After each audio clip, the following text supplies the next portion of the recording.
పిల్లగాళ్ళకు ఈ ప్రొఫెసర్ ఉండాలి, దీని మీద ఎడ్యుకేషన్ కావాలి అనేది లేదు.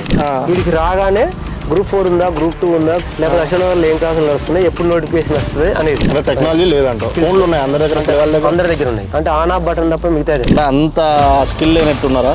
వాస్తవానికి మా తల్లిదండ్రుల జనరేషన్ అలాగనే ట్రాప్లో పడి వెళ్ళిపోయింది. ఇప్పుడు ఆయన ఏమంటాడు, రేవంత్ రెడ్డి చేపలో పట్టుకునే టైంని నేను మంత్రిని చేసిన అన్నాడు, ఎస్సీని నేను బీసీని చేసిన అన్నాడు.